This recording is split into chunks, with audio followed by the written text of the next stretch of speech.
Good morning, guys. Bradberry Garner team coming to you this Friday morning. Good morning, Colleen. Good morning, Kenny. Good morning, Lexi. Good morning. This morning we are coming to you from our office, and main reason is we will really want to talk to you about the steps to listing your home. What you can expect as a seller, some key tips to gross you the most net sales for your property, and some tips as far as, how to prepare your home for listing. And what better way than our buyer's agent, Lexi, who currently is selling her home in Raleigh, and our listing coordinator, Colleen, who helps our sellers prepare to list a home. Yeah. That's right. So we are in a listing market still, folks. We have 4 months of inventory.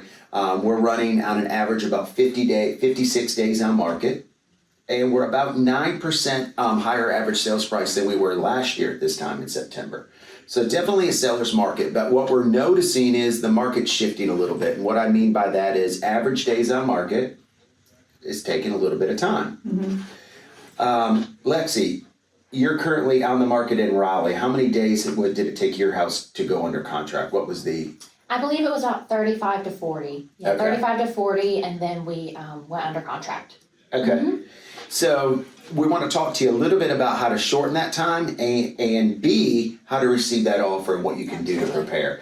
Colleen, as we get ready to list a home, what are some key things that a seller needs to keep in mind to prep their home and get it ready for the market? Sure. So, the few things to keep in mind are the initial wow factors, so you really want to have the house a little depersonalized, a little decluttered. You want people to be able to envision themselves in that property when they walk in the door. So, we want to know in our first meeting too, like, what do you love about your house? What do you love about your neighborhood? We can highlight those things. And then we work backwards from there. Okay.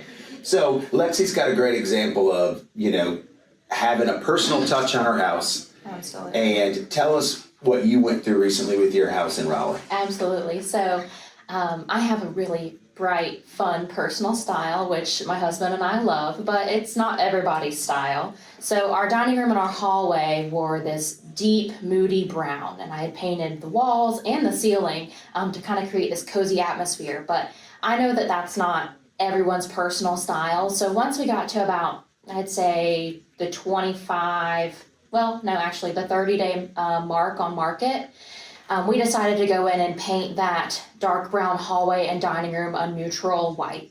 And we actually received an offer on our next showing, and that's the one we went under contract on. Another thing that we did, we had previously had renters in our home, so we deep cleaned the home, and I cleaned the oven, the fridge, everything, high touch points, all the windows, just to make it look clean and, so people could envision themselves living there and moving in right away. Yeah, you want a buyer to be able to come in and imagine themselves in that space. Definitely. So when we walk into a home that's, has a lot of personal items, maybe a little cluttered, outside needs a little TLC, what are some things, Colleen, that we help our sellers do to prepare for market?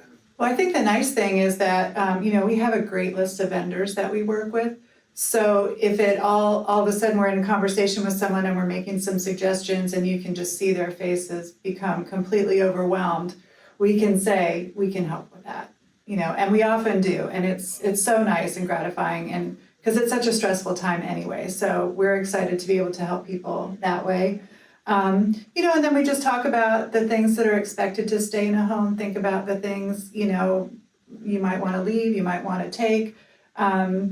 With photos, less is more. We really think about time of day, weather, all of those things to showcase your property to the best of our ability. So, cleanliness is really, I would say, top of the list. Clean those windows, clean the ovens, wipe down all your appliances, each showing, not just the pictures. Yeah, and fresh mulch goes a long ways, power washing. It's the little things that you can do, to step your home up. It doesn't have to be a complete remodel, fresh paint, maybe replacing carpet so the buyer walks in and smells fresh carpet. And another key thing to selling your home quickly and leveraging yourself as a seller is really starts with the listing agent, educating you on the importance of offering cooperative compensation to that buyer's agent. 9 times out of 10, a buyer's agent is going to be previewing your home with a client they're representing. Okay, folks? If you're not offering cooperative compensation, then that buyer is expected to pay their agent. Well, if they're first-time home buyers or even second-time home buyers, they may have a tight budget. They can't always, work out that additional fee. But yet they need the representation from the buyer's agent to guide them through that sale. So it's so important, to offer cooperative compensation. It leverages your property. It's going to attract more folks in the door, and buyers are, going to, appreciate that. They're coming to the table with less money in the end. Yeah, and it's such a foreign process to so many people. And we saw a great statistic that, 84% of people buying homes have an agent. I mean, you need an advocate for you, and we advocate for our sellers. So it's so important to really consider the cooperative compensation. I mean, I'm an agent here in Morehead City, and we used a Raleigh agent to sell our home in Raleigh. I mean, I even feel like I need an agent selling in a different area, a different city. Yeah, it's a perfect example of having representation and having someone that, is guiding you through that process. But anyways, folks, we thank you for joining us. We hope these tips help. And if you're looking to sell, please reach out to us. We'd love to have a consultation with you. And we will catch you guys next Friday. Enjoy the weekend. Bye, guys. Bye.